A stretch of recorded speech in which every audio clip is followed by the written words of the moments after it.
Conversatorio de Embajadores de Centroamérica.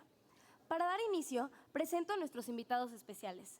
Recibimos al doctor Raúl Benítez Manaut, profesor e investigador del CISAN UNAM y presidente del CACEDE.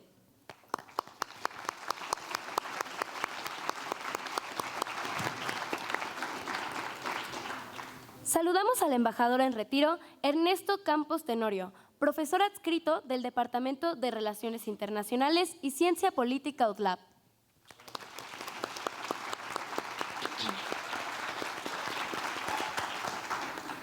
Contamos con la presencia del señor Darwin Sadrac Irías Castellanos, primer secretario de la Embajada de la República de Honduras en México.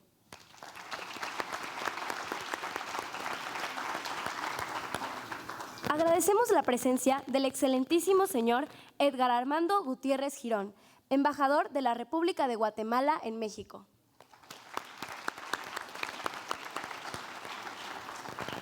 Y al maestro Gerardo Rodríguez Sánchez Lara, profesor de tiempo completo del Departamento de Relaciones Internacionales y Ciencia Política, quien será moderador de este evento.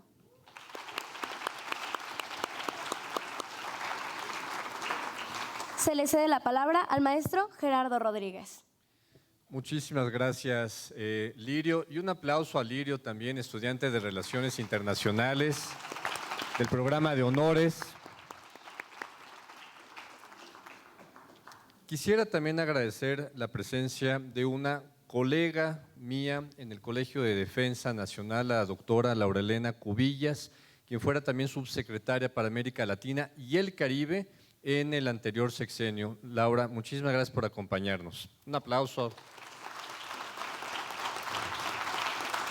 Nos acompañan también académicos de la UAP, de la Ibero, de la UNAM, del Instituto Nacional de Administración Pública de Puebla. Muchas gracias por acompañarnos.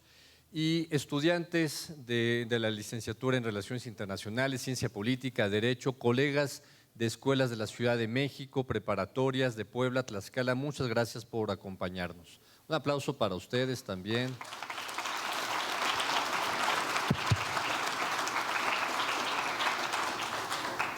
Hace aproximadamente 4 meses, platicando con el doctor Luis Ernesto Derbez Bautista, nos señalaba la importancia que tenía para la Universidad Centroamérica. El decano de la Escuela de Ciencias Sociales, el embajador Trasluceros, nos dijo: tenemos que echar toda la carne al asador para que la Universidad de las Américas Puebla se consolide como un espacio académico de diálogo estratégico sobre México y Centroamérica.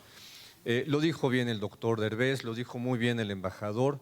Lamentablemente, a veces México no es el canal de comunicación de Centroamérica con las otras regiones de América y con el mundo, y Centroamérica a veces no nos considera ese puente. También por cuestiones históricas, geopolíticas, Estados Unidos es la primera relación comercial, económica, política, social, por el éxodo, por los migrantes que tienen todos los países centroamericanos en Estados Unidos.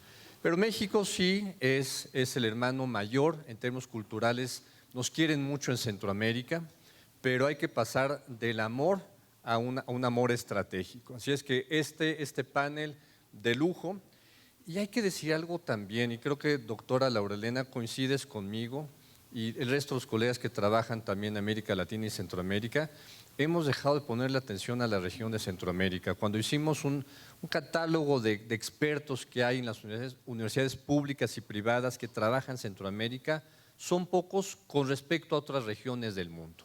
Se estudia más ya, por supuesto, a China, Estados Unidos, América Latina, Europa, y hemos dejado de estudiar a Centroamérica. Así es que por eso es que la Universidad de las Américas Puebla abre este seminario permanente de estudios estratégicos México-Centroamérica.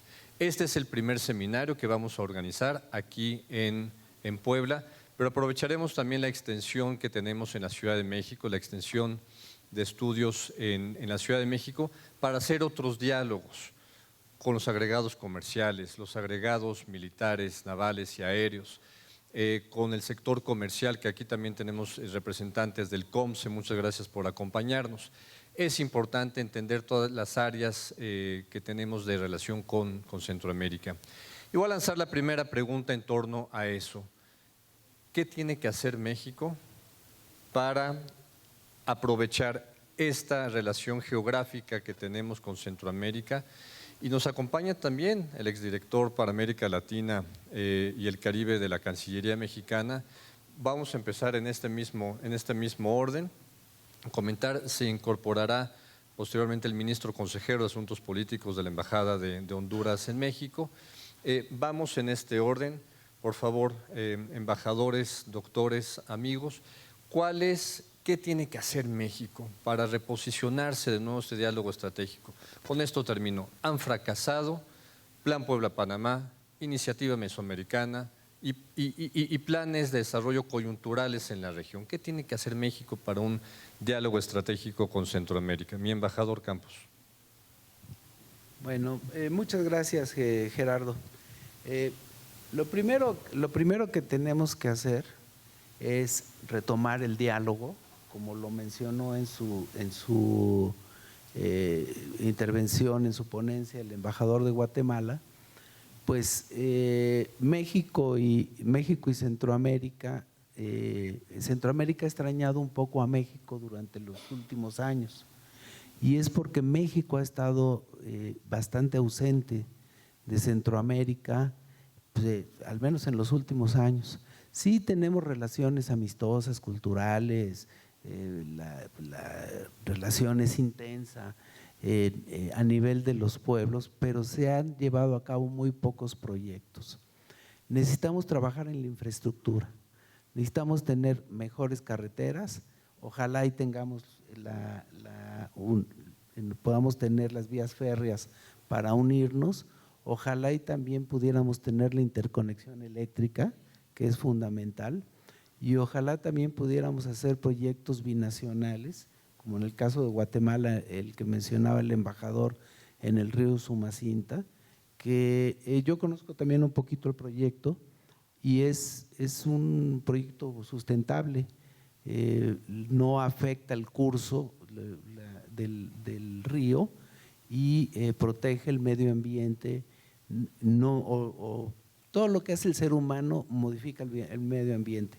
Sin embargo, hay formas de modificarlo y esto está bien estudiado para hacerlo. Ojalá y se lleve a cabo, ojalá y llegamos a un acuerdo con Guatemala para eso, pero sí necesitamos esto ¿para qué? Para tener mayor comercio. El puente Luis Cabrera, que une Tecunumán con Tapachula, es un puente que requiere ampliarse, renovarse completamente. También el puente Rodolfo Robles, que también está ahí, necesita hacerse porque por ahí pasa el 60% del comercio de México con América Central. Y si queremos diversificarnos, necesitamos ampliar las comunicaciones diversificar en el caso de México nuestro comercio. Ahora que con lo que está sucediendo, pues es más urgente esa necesidad y tenemos que tener esa infraestructura. Pero sobre todo, yo insisto, debemos de tener un diálogo diario, así como lo tenemos con algunos estados de los Estados Unidos, sobre todo los fronterizos, pues así lo tenemos que tener con nuestros vecinos centroamericanos. Además es mucho más fácil entendernos porque somos la misma gente, somos el mismo tipo de personas. Entonces es mucho más sencillo entendernos con ellos y creo que esa comunicación debe de ser muy activa y creo que ahí México ha fallado, sobre todo en los últimos años. Gracias, embajador. Pero como dicen, cada crisis trae su oportunidad y esta crisis abre la oportunidad para que México y Centroamérica se reencuentren. Pienso que debemos de hacer un balance. Efectivamente, Plan Puebla-Panamá y otras iniciativas no llenaron las expectativas que teníamos sobre ellas. Algunas veces porque son ocasiones en las que hay un bolsón de dinero y se quiere colocar ese dinero y entonces vean qué uso le dan, pero cuando no hay una interiorización de las iniciativas, o sea, no surgen de necesidades propias, compartidas, estas iniciativas se pierden. No obstante, del Plan Puebla-Panamá podemos rescatar algunas cosas, como el CIEPAC, ¿verdad? Y pienso que la creatividad nos debe de dar para imaginar otros esquemas de integración subregional y más allá de esto, del comercio, del diálogo político, del intercambio cultural, es momento también de que nos veamos como bloque, como región en el concierto de las naciones. O sea, para los centroamericanos no es lo mismo ir solos que ir con el hermano mayor a las grandes negociaciones, ¿no? Ahora mismo hay cosas muy prácticas. El año pasado firmamos con la Secretaría de Relaciones Exteriores un convenio mediante el cual México, que tiene la red consular más grande del mundo en Estados Unidos, 53 consulados, México nos da cobertura, protege ciudadanos hondureños y guatemaltecos, donde nuestra red consular no llega. Esta es una forma muy concreta, muy manifiesta de decir, bueno, somos socios, somos hermanos y lo mostramos de esta manera. Estamos compartiendo, aprendiendo el app para alerta temprana, para asistencia legal de los migrantes bajo acoso, para tener una recepción digna de los hermanos, de retorno al hogar. Entonces, sí, los hermanos no solo se conocen y reconocen en las malas, digo en las buenas, también en las malas. Y yo creo que de esta experiencia, de este periodo histórico, puede salir una subregión más integrada, con una visión estratégica más amplia para aprovechar en escala oportunidades de inversiones con otras regiones del mundo y también de comercio e intercambio cultural.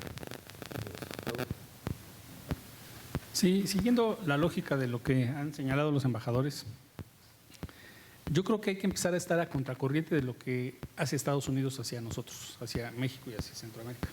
En el sentido siguiente, si ellos postulan el proteccionismo, ¿por qué no hacia Centroamérica postulamos aranceles cero? Y lo hacemos facilitando también las cosas operativas, no solo las declaraciones. Lo que señalaba el embajador hace un momento en su primera intervención, acerca de que a veces en Guatemala quieren venderle cosas a México que México también produce y hay precios diferenciados, a veces mejores, a veces peores, de parte en parte. Bueno, con arancel cero pues, se compite y ya. Pero también facilitarles a los empresarios centroamericanos la vida con el tema de las visas, en el operativo, porque yo tengo muchos amigos centroamericanos, principalmente salvadoreños, les he tenido que extender cartas con invitaciones ficticias para dar conferencias para que le den la visa. Y me hablan del Consulado de México en El Salvador. ¿Usted está organizando una conferencia donde va a participar tal persona? Sí, yo lo estoy organizando. A ver, deme bien sus datos. Le dije, mire, ve a la página web del Centro de Investigaciones donde yo trabajo en la universidad para que vea que yo no le estoy mintiendo y tengo nombre y apellido. Pero ¿por qué se necesita eso? Porque hay un hostigamiento con el tema de las visas. A la clase media, a la clase empresarial y más a los trabajadores. Había un esfuerzo centroamericano por la identificación de los migrantes, que México también participe en ese esfuerzo centroamericano. Y luego lo que nos toca, que no tratemos a los centroamericanos como los estadounidenses nos tratan a los mexicanos y a los centroamericanos. Aquí hay un detalle. Estados Unidos no hace diferencia entre nacionalidades. Para el gobierno de Estados Unidos, los migrantes mexicanos también son salvadoreños, hondureños y nicaragüenses. No hacen ninguna distinción. Bueno, pues nosotros tratémonos en esa misma igualdad, como se señala el tema de las redes consulares. Ahora, hay un problema mucho más grave que México tiene que combatir para sí mismo y para los centroamericanos. La corrupción, el maltrato a los migrantes, la trata de mujeres, niñas, etcétera, en su paso por México, que es muy grave, y esos son los principales problemas que tienen a los abogados de las embajadas de los gobiernos en tensión frecuente con el gobierno de México. Pero quiero dar un dato positivo. Cuando fue la independencia de Belice, México le empezó a abrir mucho las puertas a Belice. A los gobiernos militares guatemaltecos eso no les gustó mucho, eso era natural.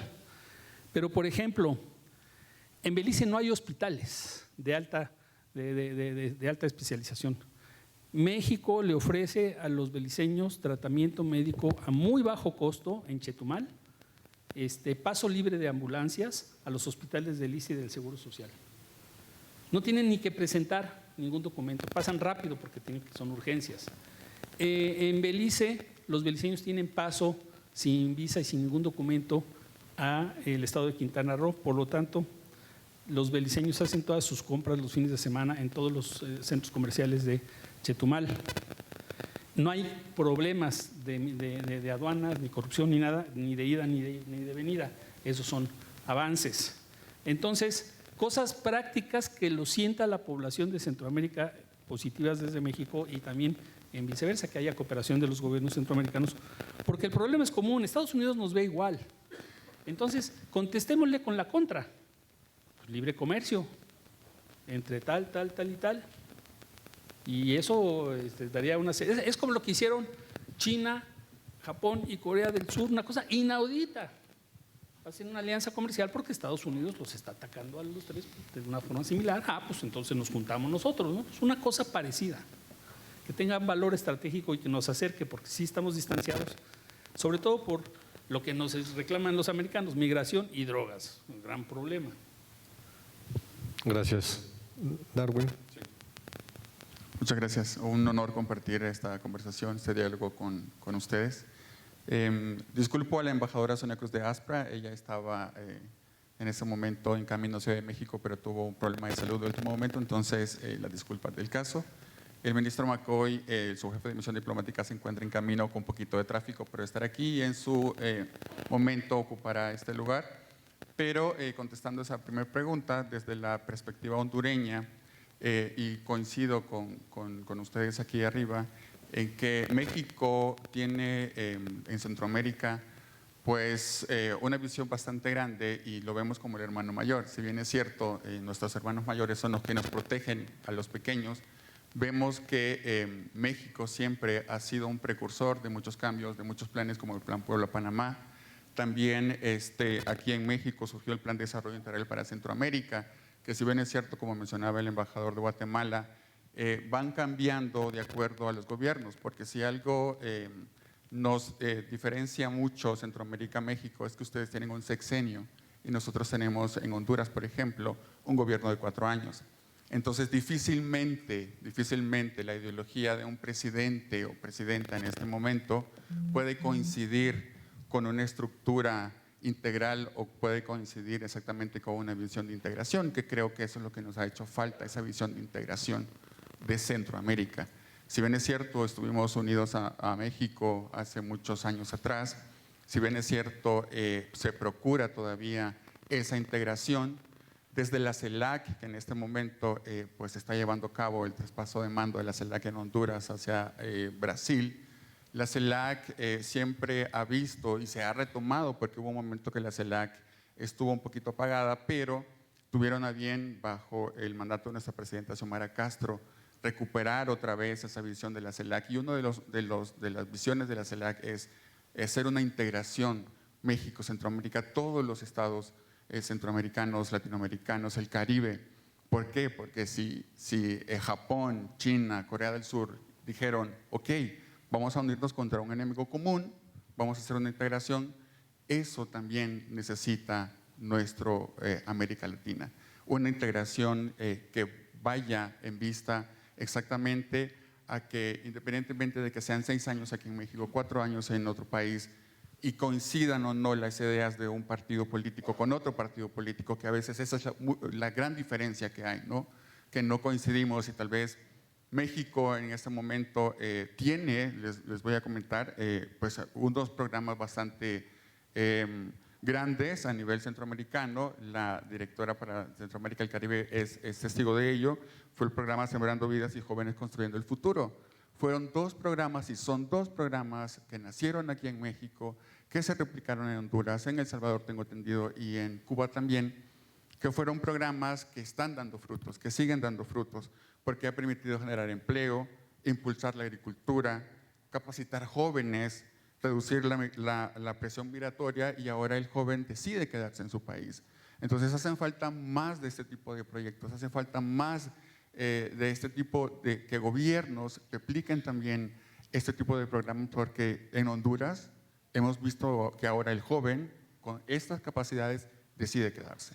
Sí, dice, ¿a qué voy a ir a Estados Unidos? Ahora pues ya se acabó el CBP-1, ya se acabó las formas que tenían las personas de llegar a Estados Unidos, pero con este tipo de programas que son impulsados por México, vemos que todavía tenemos a la población migrante más joven pensando si me voy o me quedo. Pero entonces, ¿qué le hace falta a México? Más programas como estos, más integración y que sea nuestro hermano mayor para dirigir un diálogo más oportuno. Muy bien, muchas gracias. Y miren, yo empecé a acercarme a Centroamérica con expertos de Centroamérica que trabajaron en los años 80, en los años 90, los conflictos en Centroamérica, las guerras civiles en Centroamérica. Es el caso del doctor Benítez, por ejemplo. Y creo que esa generación de estudiosos de Centroamérica, pues no te quiero decir, Raúl, pero está envejeciendo y no vemos una nueva generación de expertos en Centroamérica en las universidades públicas y privadas del país, ni en los medios de comunicación. Pocos espacios especializados como el Heraldo de México, que tiene un espacio, una columna enfocada en Centroamérica, pero no hay otros espacios que estemos viendo eso. Entonces, mi siguiente pregunta va sobre ¿qué se puede hacer? Y todos ustedes tienen un pie en el ámbito diplomático y también en el ámbito educativo, universitario, académico. ¿Qué espacios tenemos que abrir? Porque el refugio mexicano fue muy importante para esos intelectuales centroamericanos en los 70s, en los 80s, pero vemos pocos ya profesores de origen centroamericano, alumnos de origen centroamericano en nuestras universidades. ¿Cómo podemos vincular mejor el sector educativo, cultural de México con Centroamérica, embajador Campos? Bueno, a mí me parece que el proyecto o la estrategia de integración más exitosa que ha tenido México con América Latina es la Alianza del Pacífico. Lo que tenemos que hacer con Centroamérica es una Alianza del Pacífico o integrarlos a la Alianza del Pacífico junto con Chile, Colombia, ojalá y Ecuador se integrara también y con Perú. Es decir, todos los países centroamericanos tienen costa en el Pacífico, Honduras pequeñita pero la tiene y creo que debemos de hacer esto. ¿Por qué? Porque la Alianza del Pacífico no solo es un protocolo comercial, no solo fue utilizado muchos de los elementos del protocolo comercial de la Alianza del Pacífico para el TEMEC, para cuando renovamos el TLC con Estados Unidos. Y no solo es eso, también hay un capítulo de inversiones. Las empresas mexicanas pueden estar en Centroamérica y hay empresas centroamericanas que pueden estar acá en México. De hecho, hay algunas que lo están, como Sigma, por ejemplo, que es de Guatemala. También la Alianza del Pacífico tiene un proyecto de becas impresionante. Al momento, más de 2,000 mexicanos han ido a los países a estudiar intercambios o maestrías o hacer semestres en universidades de Perú, de Colombia y de Chile. ¿Por qué no hacer eso también con América Central? ¿Por qué no tener un proyecto así? Pero también han venido o han salido del Perú 2,000 peruanos y 2,000 colombianos y 2,000 chilenos. Y entonces esto ha creado una multiplicación de contactos impresionante entre los países miembros de la Alianza del Pacífico. Eso tenemos que hacer con América Central. Y también pues hay una parte, un capítulo pues de libre tránsito de personas. Ese libre tránsito de personas se da con base en información, en un intercambio de información pues de quiénes son los delincuentes. ¿Por qué? Porque esos son a los que no queremos, pero no perjudiquemos a los otros que vienen con otro interés o que van de México hacia los países con otro interés, pues puede ser turístico, puede ser pues incluso de refugio, incluso migrantes, porque nadie migra por deseo propio. La gente que migra lo hace por necesidad, y que tengamos una buena acogida con esos migrantes, por supuesto con respeto a los derechos humanos, y veamos las condiciones en que podemos tener mayor acceso. Esa gente puede ser asimilada de mejor forma por nuestro país o los mexicanos en esos países, en los otros países. Así es que creo que podemos trabajar por ahí, empezar por ahí, y pues no sé, tal vez más adelante tener más imaginación y tener una integración mucho más profunda. Gracias. Yo creo que tenemos materia prima para trabajar la academia, la investigación social, la cultura y otras materias semejantes.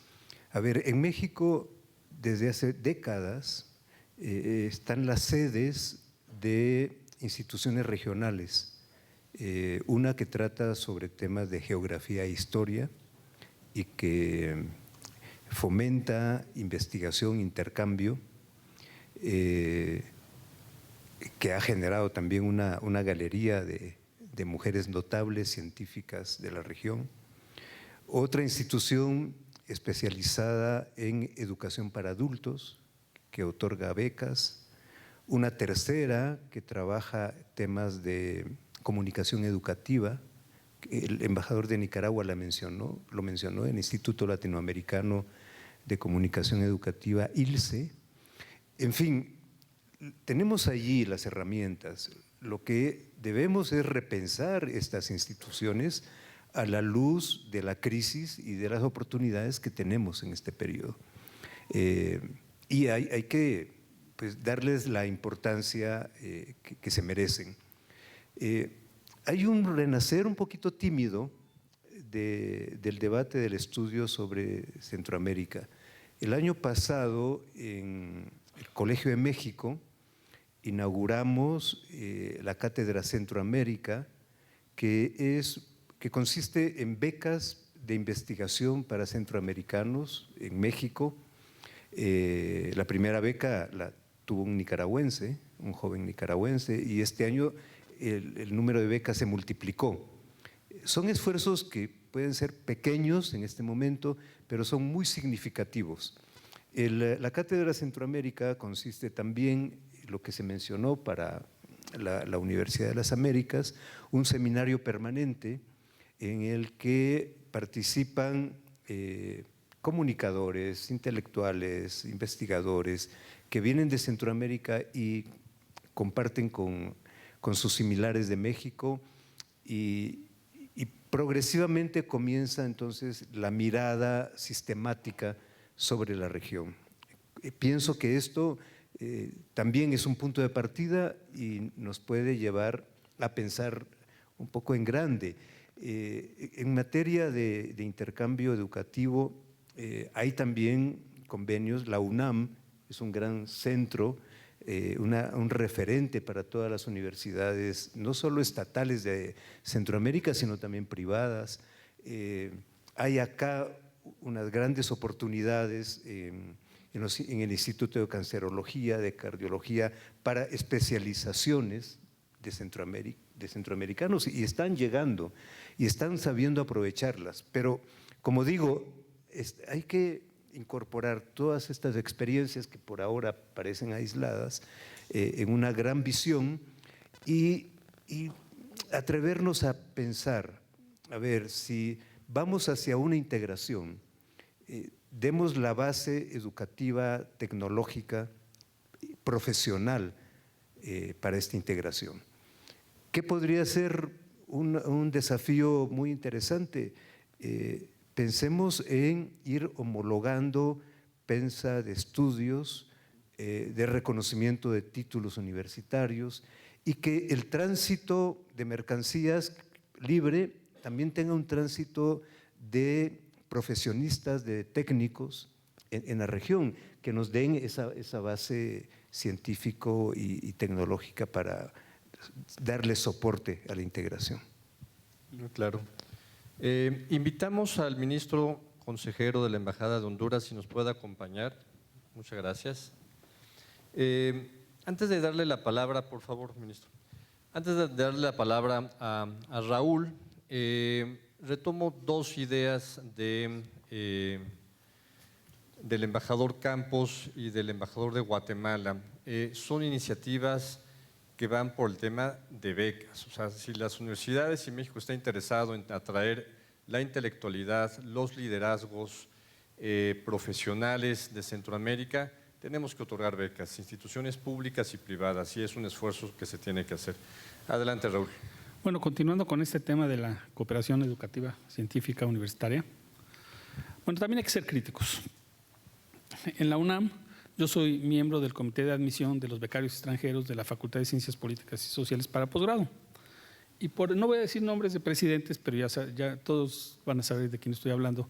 Entre 2005 y 2010 hubo un presidente mexicano y uno de Colombia que eran casi hermanos, se juntaban hasta para las fiestas de fin de semana.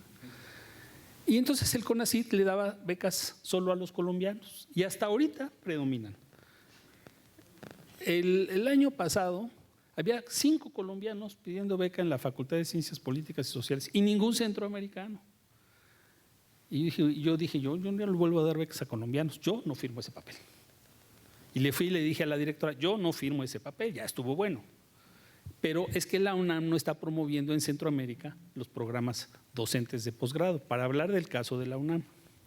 Los institutos sí, creo que los institutos son en medicina, hay muchísima cooperación con toda América Latina, pero ahí hay centroamericanos. Pero en otras áreas de estudio que no sean la medicina, están muy subvaluados los centroamericanos. Entonces el CONACYT tiene que hacer propaganda con los agregados culturales en las embajadas de México y ofrecer cantidades de beca para ciertas nacionalidades. Y si Centroamérica es un campo natural del que estamos proponiendo que haya un acercamiento, pues entonces decirle a CONACYT, oye, da más becas a los que están cercanos a nosotros y no a los que están lejanos a nosotros. La educación superior en Brasil, Argentina, Chile, Uruguay, tiene un nivel muy parecido al mexicano. ¿Por qué le das una beca a un argentino si en sus universidades van a aprender más o menos igual? Tienen muy buen nivel. Dáselas a quien necesita más, pero además para acercarnos.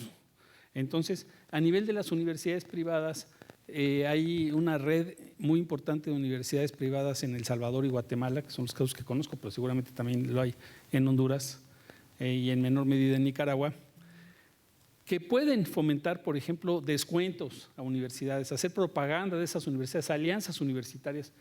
Guatemala tiene una red de universidades públicas y privadas muy reconocida.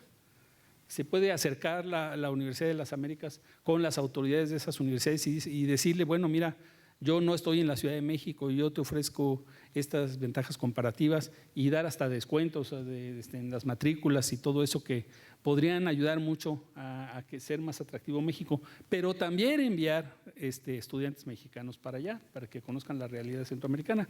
Si a alguien se le ocurriera la contrapolítica de arancel cero en vez de arancel 50% solo porque amanecí de buenas o de malas, pues arancel cero, amanezco de buenas, arancel cero para abajo. Entonces, eso que se acompañe de un montón de otros acercamientos. Entonces, estoy hablando a bote pronto, pero creo que hay muchísimo por hacer. Muchas gracias. Ministro, estamos en la ronda de qué puede hacer México en términos culturales, educativos, para mejorar un acercamiento con los países centroamericanos. Muchas gracias, buenas tardes para todos y para todas. México tiene mucho que hacer. Yo quiero contarles que para que usted aprenda hay que enseñar, para que usted aprenda hay que integrar, para que usted aprenda hay que compartir. En este caso, México, desde 1956, a través de un convenio con las Naciones Unidas, se crea el Instituto Latinoamericano de Comunidad Educativa y es México el que tiene la sede de ese organismo internacional que lo comprenden muchos países de Latinoamérica. A raíz de eso se ha impulsado una integración de la Universidad Benito Juárez a efecto de que estudiantes de Latinoamérica puedan accesar a diferentes propuestas alternativas de educación. Es México el que tiene una educación bastante importante. Esta universidad es un ejemplo de ella. Ahorita que me orientaban para venir aquí a acompañar a este foro, me explicaba precisamente de que aquí tenemos 9,000 estudiantes. 9,000 estudiantes de los cuales México se va a sentir orgulloso dentro de muchos años cuando ustedes el conocimiento que aquí están adquiriendo lo puedan utilizar para mejoramiento de su país. Igual sucede con los países latinoamericanos. Nosotros, como Honduras, apuntamos hacia México para poder obtener el conocimiento académico que ustedes ya han ido avanzando a lo largo del tiempo. Antier estaba sentado yo en un lugar comiendo algo y le decía yo a mi hijo, mira estas fotografías y México tiene mucho avance de infraestructura a diferencia de lo que tiene mi país. Entonces México tiene mucho que dar. Quiero comentarles que comentaba acá también aspectos que tienen que ver en algún momento del comentario con aspectos geopolíticos y geoestratégicos. Por eso yo les decía al inicio, cuando usted enseña, usted aprende. Cuando usted comparte, usted aprende. Cuando usted integra, usted aprende. Y aspectos geopolíticos y geoestratégicos nos indican a nosotros poder integrar a otros países, a otras personas, a otros conocimientos y a otras experiencias a lo que tenemos. Y podemos entender claramente si hemos estado en la ruta adecuada para alcanzar los objetivos. Creo que si aquí tuviéramos mayor integración de países centroamericanos y demás países latinoamericanos, yo le aseguro que el incremento cultural, el incremento de conocimiento, de compartir experiencias, les va a ser mucho más beneficioso a cualquier universidad y a cualquier institución que pretenda en algún momento seguir alcanzando estándares diferentes, porque también nosotros nos podemos comparar o nos podemos en algún momento establecer distintos parámetros de medición. Entonces, en ese marco de lograr la integración, México ha llevado siempre una línea adecuada en distintos campos. Nosotros tenemos ahorita como país Honduras, tenemos arriba de 1,000 estudiantes que están con solicitud para poder estudiar en México en las diferentes universidades. Solamente aquí en Puebla tenemos arriba de los 100 estudiantes y con ellos nosotros nos sentimos muy orgullosos que sabemos que el conocimiento que se les está permitiendo a ellos va a contribuir para el desarrollo de nuestro país. Y si Honduras está bien, Centroamérica está bien y Latinoamérica está bien, el impacto que pudiera tener México al momento va a ser menor porque estamos compartiendo y estamos teniendo en otros lugares personas que están alcanzando niveles académicos importantes para la contribución del mundo. Muchas gracias. Muchas gracias, ministro. Y a propósito que dice que hay cerca de 200 estudiantes hondureños aquí en Puebla, dar la bienvenida al cónsul de Honduras aquí en la Ciudad de México, en la embajada, Héctor Amador. Pues si tiene mucha chamba con los estudiantes hondureños acá, abran un consulado honorario aquí en Puebla, ¿no? Propónganselo a la embajadora. Bien, mira,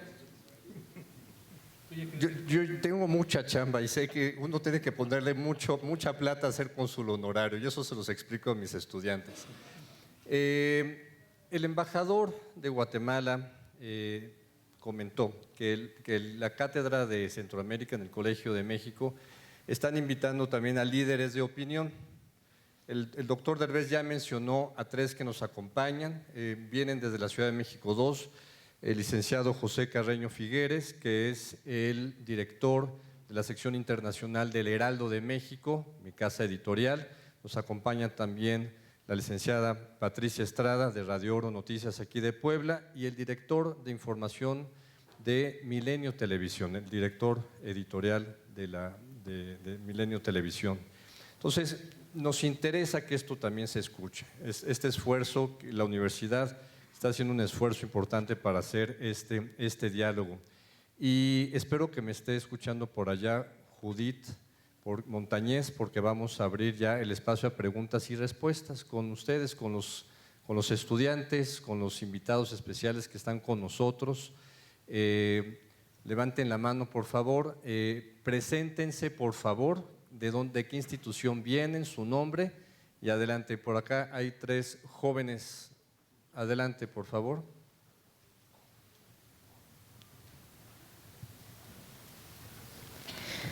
Muchas gracias. Mi nombre es Daniela Estrada, estudio Relaciones Internacionales y justamente me gustaría saber cuáles son los retos para que tanto México como Centroamérica tomen lugar en el liderazgo político y guiada a ello, si hay alguna estrategia para obtener estos resultados. ¿Por qué no tomamos las de ustedes 3 que están juntas? Adelante. Hola, muy buenos días. Bueno, tardes ya. Mi nombre es Griselda Valera Ruiz, soy estudiante de Relaciones Internacionales aquí en la UDLAP de primer semestre y me llamó la atención que mencionaban que sería bueno que los países de Centroamérica estuvieran juntos y mi pregunta va enfocada a cuál sería la estrategia para que los países de Centroamérica se unan en una alianza sólida y conjunta que les permita enfrentar de manera efectiva los desafíos regionales y tener una mayor influencia en sus relaciones con Estados Unidos, ya que el impacto que tiene un país, ya que sea bueno, le beneficia a sus vecinos. Entonces quisiera saber cuáles serían las estrategias que ustedes implementarían para crear una alianza sólida de los países centroamericanos y también incluir a los de Sudamérica. Es una pregunta como de doctorado, que no ha resuelto Centroamérica en muchos años. Siguiente. Hola, buenas tardes. Mi nombre es Jocelyn Fernández de Relaciones Internacionales y mi pregunta va más basada a que ustedes comentan que Centroamérica ve a México como su hermano mayor y con esto en mente, ¿cómo puede México aprovechar como este papel de liderazgo que tiene ante Centroamérica para poder promover como una mejor integración regional y qué acciones serían necesarias para fortalecer estos mismos lazos?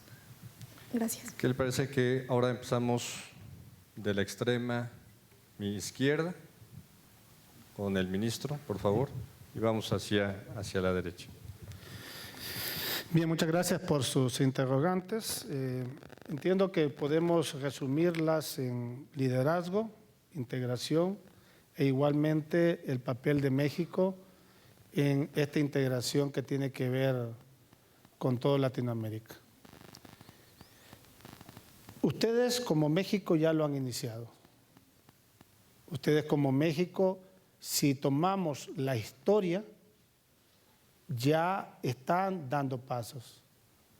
El detalle radica en que estos procesos terminan siendo relativamente lentos, porque en algún momento no se pueden llevar a cabo los procesos por los cambios repentinos que tiene todo lo que es el mundo actual. El mundo da vueltas de manera permanente y a veces nos toca estar de pie y a veces nos toca estar cabeza abajo. Posiblemente ahorita estamos cabeza abajo. Estos movimientos no dan como resultado algo inmediato. Sin embargo, estamos viendo significativamente el apuntar hacia el norte. Y cuando estoy hablando hacia el norte, estoy hablando hacia México. Entonces sí, para poder establecer liderazgo también tenemos que llevar a cabo los procesos de cambio, de adaptación e integración de cada uno de todos los que componemos Latinoamérica. Hoy, precisamente, se están reuniendo los señores cancilleres en Honduras para llevar a cabo lo que es la reunión de la CELAC. Ayer llegó el equipo técnico y mañana tenemos la visita de 11 presidentes, incluyendo a la presidenta Sheinbaum de México. Eso es un motivo de integración. La CELAC lleva consigo en su integración precisamente la parte educativa. Lleva consigo en la integración un apoyo a todos los proyectos que tienen que ver con el beneficio económico de los países latinoamericanos. La CELAC no es única como organización en Latinoamérica. Hay un sinnúmero de organizaciones y todas van encaminadas siempre a esa integración, a ese liderazgo y a esa búsqueda permanente de alcanzar lo que es el papel de México a nivel latinoamericano. Muchas gracias.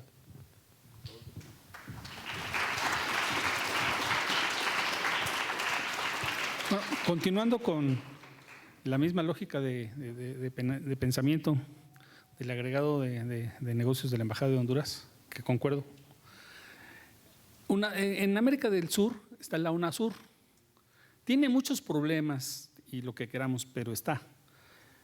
Entre los países andinos hay una UNASUR, que es la Comunidad Andina de Naciones, que en su momento habían firmado acuerdos de tránsito libre de personas, libres comercios, etcétera, y eso se fue deteriorando. En Centroamérica, el mercado común centroamericano funcionó entre 1960 y 1979, 80, se fue deteriorando, no se actualizó, hubo virulencias políticas muy intensas que lo fueron congelando, pero siguieron tratando de hacer cuestiones políticas con los tratados de Esquipulas, etcétera, etcétera, que funcionaron con sus limitaciones, pero funcionaron. ¿Por qué no una unión de naciones de Mesoamérica? En Centroamérica, además, ellos tienen muy integrado en términos comerciales y políticos a la República Dominicana, pues se puede integrar a la República Dominicana en esta misma lógica. Y así México también abre una pata hacia el sur, porque la concentración de esfuerzos hacia el norte, pues estamos viendo que en momentos coyunturales difíciles, pues muestran muchas debilidades, aunque entre paréntesis también a nuestra presidenta le ha salido bien su estrategia por esta coyuntura. Coyunturalmente no sabemos el futuro, nadie sabe el futuro de su país frente a Estados Unidos. Yo creo que ni las Islas Fiji saben qué les va a pasar. Pero bueno, se ha manejado con el dato de que la Bolsa Mexicana de Valores es en el mundo la que ha tenido menos pérdidas. Entonces eso es una cosa inaudita y es porque también hay un empresariado nacional que le está sosteniendo y que están confiando en la presidenta. Entonces se necesitan líderes con visión. Bueno, yo me atrevería aquí a hablar de que en Centroamérica hay líderes con visión y el presidente de Guatemala tiene Guatemala un gran presidente y la presidenta de Honduras, Zelaya, pues también es una presidenta con mucha visión y bueno, pues es mujer, también eso ayuda, ¿no? Para todo el tema de género y las actualidades que tenemos que tener presentes en este mundo, ¿no? Embajador. Voy a tomar la segunda pregunta, la de la integración. Centroamérica hizo el primer ensayo en el mundo de integración centroamericana en la década de los 50. Y como bien dice Raúl, conoció entre 1960 hasta 1980 a través del mercado común centroamericano el intercambio comercial más dinámico de la historia, que permitió que en promedio anual la región creciera a una tasa superior al 5%. se generó un arancel externo común y las cosas marcharon muy bien. Cada país fue especializándose en alguna actividad de la rama de la economía y son economías muy complementarias, en verdad. Este ensayo tuvo una crisis muy seria en la década de los 80, inicios de los 80, por las guerras civiles que interrumpieron el comercio y porque las guerras civiles trajeron consigo también desórdenes monetarios, entonces se acumuló ahí una serie de deudas impagables y caímos en crisis.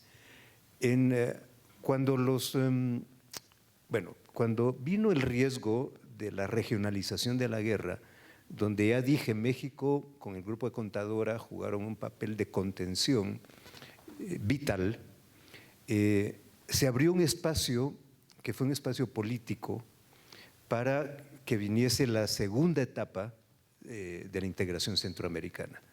Esto fue a finales de los 80, inicios de los 90, y entonces el andamiaje que se creó, mucho más complejo, ambicioso, anda ahí medio frustrado.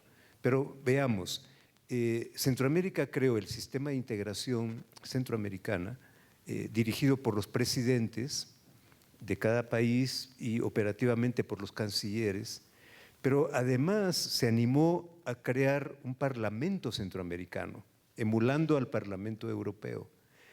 Creó una Corte Centroamericana de Justicia que tiene sede en Nicaragua y ya traía una herramienta muy, muy importante de financiamiento regional, el Banco Centroamericano de Integración Económica, cuya sede está en Tegucigalpa, Honduras, y traíamos también una vieja tradición de estudios económicos de integración, la CIECA.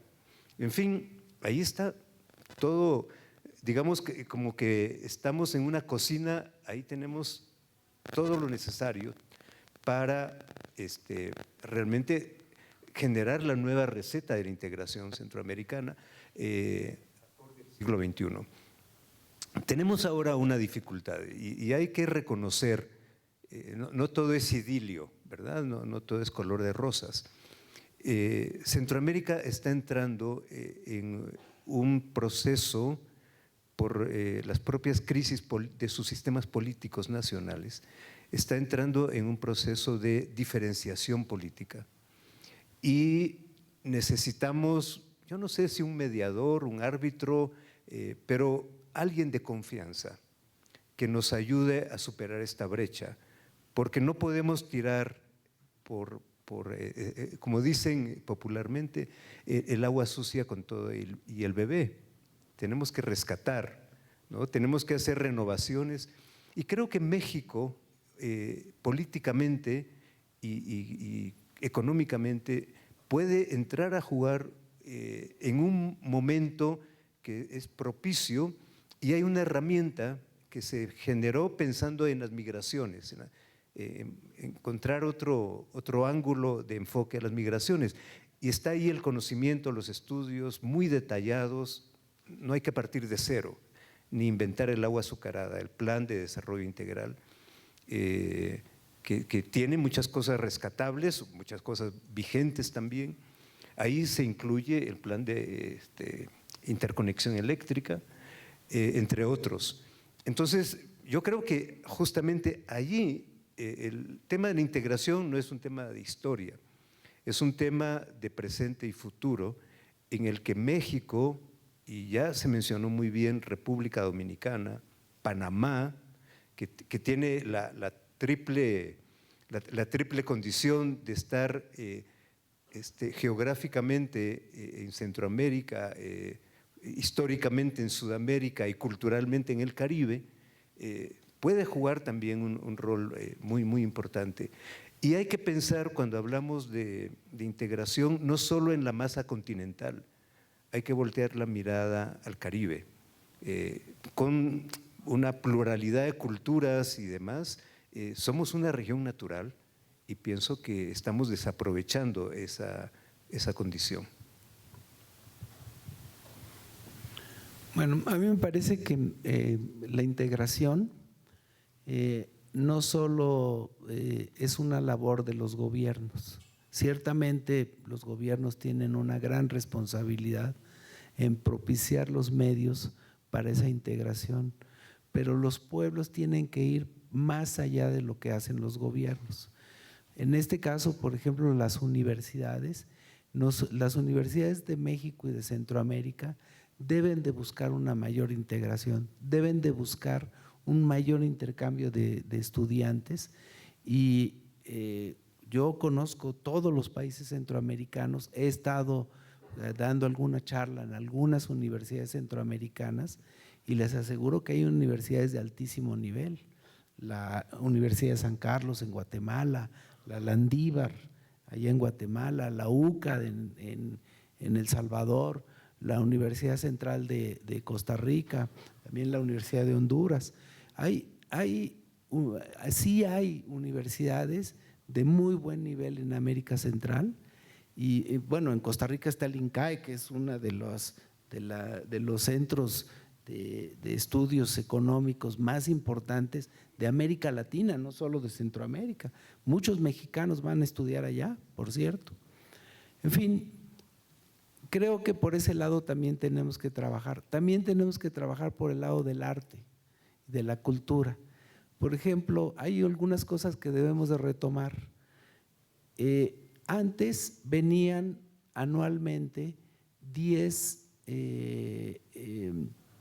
entre 10 y 20, pues ya sea escultores, pintores, poetas, a un curso, y lo hacían precisamente, hubo un momento en que lo hicieron en Puebla, y latinoamericanos, y se juntaban con también jóvenes artistas mexicanos, y bueno, salieron unas cosas extraordinarias.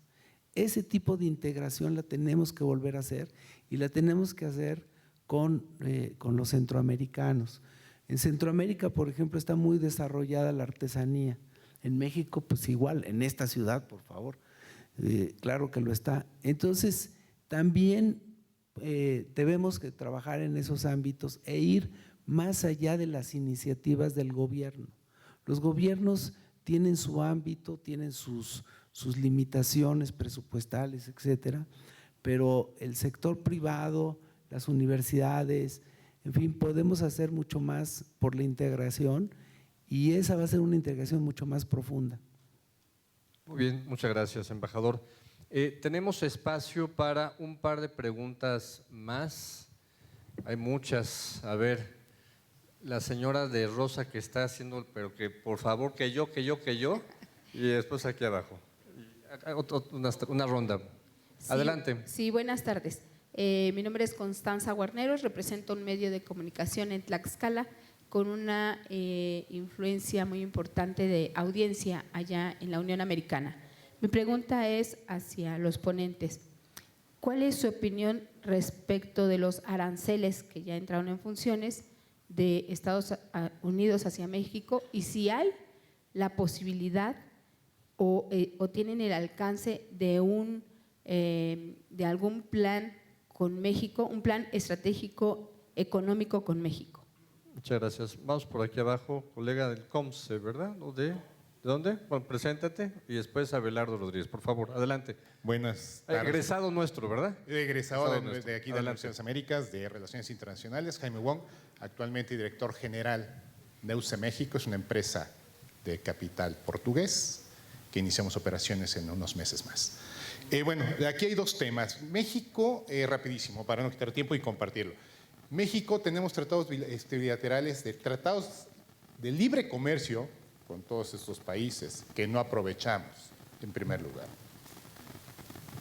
Tenemos un tratado único, el cual ha homologado todos esos tratados de libre comercio que tampoco estamos aprovechando. Entonces yo creo que es el momento en voltear los ojos, dejar de ver hacia los Estados Unidos y voltear los ojos hacia Centro-Sudamérica, pero sobre todo Centroamérica, que son países que tienen una economía que está evolucionando y que necesitamos unirnos para poder contrarrestar todas estas cuestiones de ataques en nuestros tratados de libre comercio. Segundo, En la parte educativa, está muy bien la parte educativa, tenemos que implementar más. Yo cuando estudié aquí en la universidad, le estoy hablando de los años 90, en la prehistoria, muchos de ustedes ni siquiera habían nacido, ¿verdad? Pero había muchos estudiantes de Honduras, de El Salvador, de Nicaragua, que venían de intercambio y aquí terminaron su carrera y se regresaron a sus países. Y después hicieron posgrados también aquí mismo. Muchos ya se quedaron acá, se casaron, hicieron familia y siguen evolucionando y apoyando a sus países con sus conocimientos, con su trayectoria profesional. Sin embargo, hay algo cerrando con la pregunta, por favor. Sin embargo, ¿cuál sería una de las, y mi propuesta es, cuál sería una de las temáticas que tenemos que hacer para que los estudiantes que vienen de intercambio y los estudiantes que van de intercambio y las universidades tengan mayor soporte? Es involucrar al empresariado. Habemos muchas personas, el by the book está padrísimo, la aplicación en la línea de batalla, que es el trabajo, el día a día, eso es lo que les da la experiencia, en lo que ellos pueden aplicarlo realmente y van a decir, esto sí se puede aplicar, esto no se puede aplicar. ¿Cómo lo harían ustedes con el empresariado para hacer esta sinergia y precisamente poder vincular mucho mejor esos tratados comerciales? Muchas gracias. Bueno, acérquense al empresario para sacar becas, por favor. Sí, muchas gracias. Doctor Abelardo.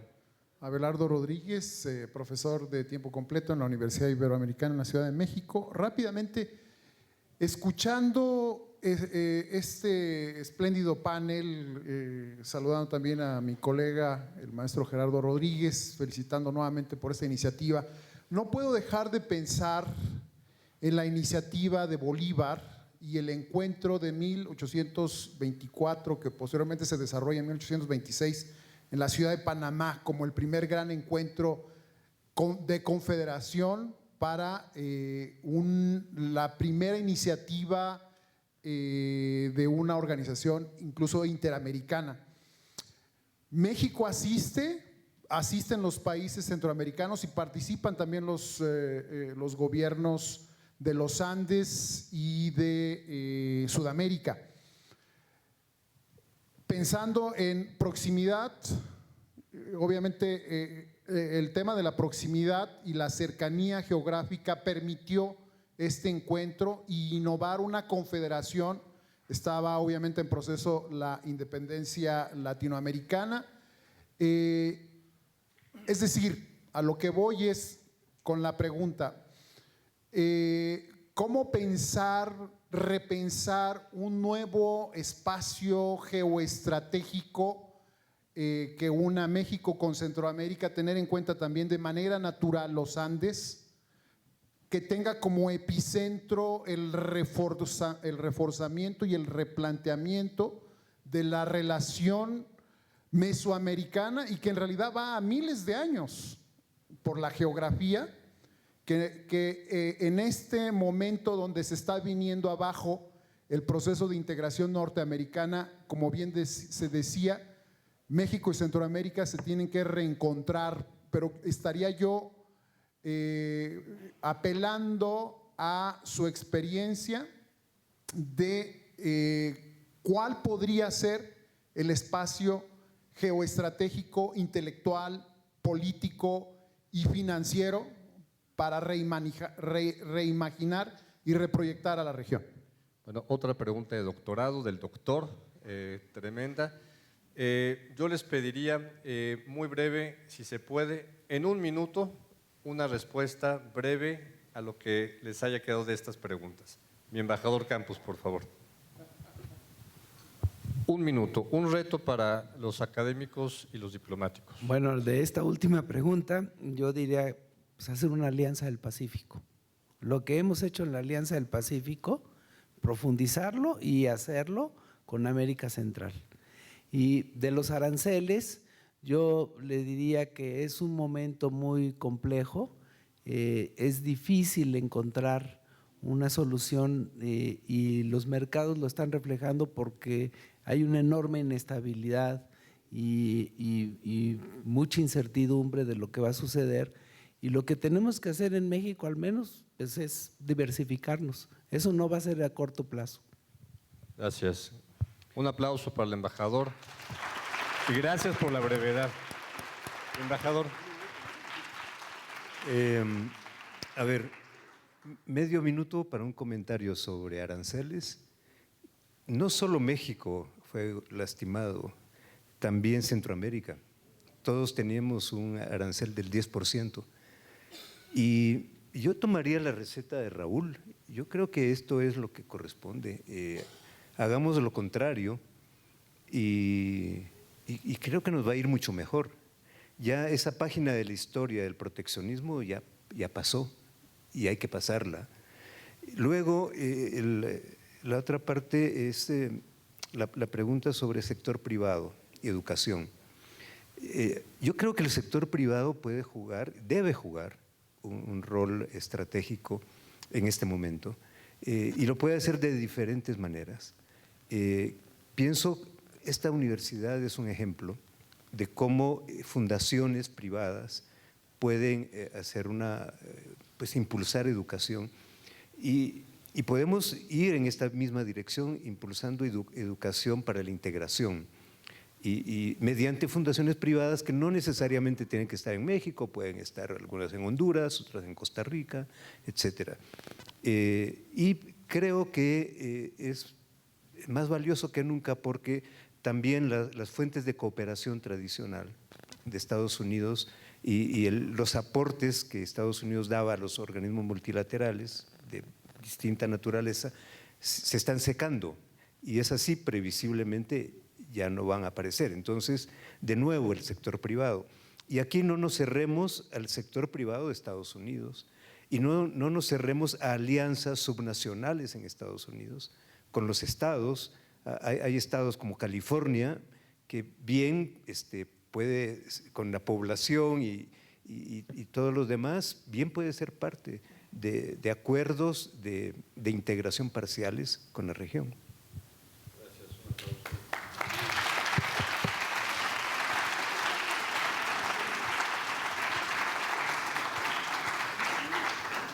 Bueno, estamos en la Universidad de las Américas Puebla. De la geografía mexicana es la universidad más al sur, más prestigiosa, cercana a Centroamérica. En Oaxaca no hay, en Chiapas no hay, etcétera. No, es un dato objetivo. O sea, dime una universidad en Oaxaca, dime una universidad en Chiapas. No la hay. En Quintana Roo ya está muy lejano. En Quintana Roo tiene otras latitudes. Piensa solo en turistas y aviones. Entonces, el conocimiento, el intercambio. Tenemos aquí al embajador de Guatemala. Guatemala es el país, por su tamaño, que no es chiquito, las universidades privadas más poderosas de Centroamérica. Y le siguen, Honduras tiene, El Salvador tiene, Nicaragua tiene un poco menos, Costa Rica tiene pocas universidades privadas, las estatales son muy poderosas, Panamá tiene 2 o 3 universidades, es pequeño en ese sentido, son de negocios para el comercio internacional, pero pues arrancar por Guatemala, por El Salvador, por Honduras, por Nicaragua, es una buena plataforma. Acercamiento interuniversitario de autoridades, convenios, y traer a sus expertos a dar conferencias, invitar estudiantes, dar promociones de, ahora sí, la palabra tarifa se puso de moda otra vez, pues promociones de tarifas, etcétera. Es viable, yo creo que es viable. Además, universidades como la UDLAP ofrece muchas cosas que muchos estudiantes centroamericanos, incluso por debilidad de las capacidades económicas de las clases medias, pues ya no pueden ir a Texas, ya no pueden ir a Florida, aunque lo quisieran. Entonces hay que abrir esas opciones. El costo de vida en México es la mitad o menos, y en Puebla la mitad de la Ciudad de México o menos. Entonces hay muchas oportunidades que hay que abrirles las puertas con audacia. Y ahí yo creo que sí las autoridades universitarias tienen un trabajo que hacer, o sea, acercarse a autoridades universitarias de esos países. La Ibero es una universidad jesuita, tiene sus redes jesuitas, la Landívar, la UCA, la otra UCA en Nicaragua, etcétera. Pero universidades privadas, no religiosas, también tienen mucho que hacer, porque están vinculadas a segmentos empresariales, ¿no? Y eso es muy importante. Muchas gracias. Otro aplauso a Raúl. Ministro. Muchas gracias. Para las preguntas que hicieron, hay que tener consciente algo. Evadan toda su vida, para ustedes los jóvenes, evadan toda su vida los status quo. ¿Por qué nosotros estamos preocupados por aranceles? ¿Por qué nosotros estamos preocupados por esto? porque a veces nos acomodamos al status quo. Hay un libro que se llama ¿Quién se llevó mi queso? Para los que lo han leído, para los que lo conozcan, vuélvanlo a leer, disfrútenlo. Yo lo tengo hasta en un video de muñequitos, de unos ratoncitos. Y lo que nos está pasando al mundo entero ahorita es que estábamos pendientes del queso que teníamos asegurado y no buscamos en otros lugares queso nuevo, queso diferente. Entonces, la respuesta a todas las preguntas es: no nos aferremos a los status quo. Busquemos siempre queso nuevo, busquemos oportunidades diferentes, busquemos otras latitudes. Muchas gracias.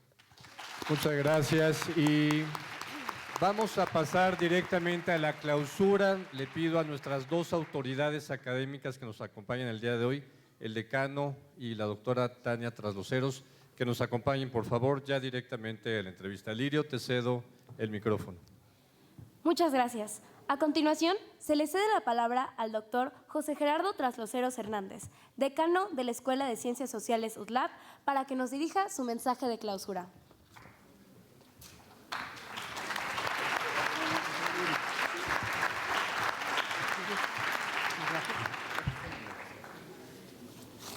Bueno, pues buenas tardes. Ha sido una mañana muy intensa, con muchas ideas, ciertamente, y pues nos da muchísimo gusto realmente pues haber recibido aquí a nuestros amigos diplomáticos, embajadores, académicos, ¿sí? Pues a todos ustedes que nos han acompañado el día de hoy, que han hecho de este evento algo muy especial, muy importantísimo. Bueno, voy a decir unas pequeñas palabras de clausura. Excelentísimos embajadores que nos han acompañado el día de hoy, estimados estudiantes, egresados, medios de comunicación, invitados especiales. Este magno evento se ha llevado a cabo en el marco de los 85 años de creación de la Universidad de las Américas Puebla, los 55 años de estar localizados aquí en Puebla y los 75 años del Departamento de Relaciones Internacionales y Ciencia Política. Ha sido realmente un verdadero honor, un privilegio el estar con todos ustedes celebrando este evento. Las ideas que aquí han sido vertidas, con toda seguridad servirán para formalizar nuestro diálogo con los países hermanos de Centroamérica. Queremos estrechar nuestras relaciones como institución de educación superior con nuestros vecinos centroamericanos, con los que compartimos una gran historia y una gran cultura. Por eso, en la Escuela de Ciencias Sociales y el Departamento de Relaciones Internacionales y Ciencia Política, desarrollamos este seminario al que denominamos Diálogo Estratégico para el Desarrollo México-Centroamérica, que hoy lanzamos y que estamos decididos a continuarlo en años venideros. Nos interesa construir un diálogo con las naciones centroamericanas en temas sociales, científicos, económicos, comerciales, de negocios, culturales, de paz y de seguridad, para contribuir al fortalecimiento de la cooperación entre nuestros países. Es momento de buscar el beneficio mutuo entre nuestros países mediante el aprovechamiento de nuestros acuerdos regionales, incluyendo los comerciales, el diálogo político, promover más inversiones mexicanas en Centroamérica y viceversa, y fortalecer los acuerdos educativos, científicos y culturales. Debemos trabajar juntos en un momento de grandes tensiones a nivel global. Esta universidad es su aliada para estrechar estos lazos entre nuestros países, honrando que somos la Universidad de las Américas Puebla. Ahora les pido por favor que se pongan de pie para clausurar formalmente este evento. Y siendo las 13:21 del día 8 de abril del año 2025, declaro formalmente clausurado este evento. Muchas gracias por su atención.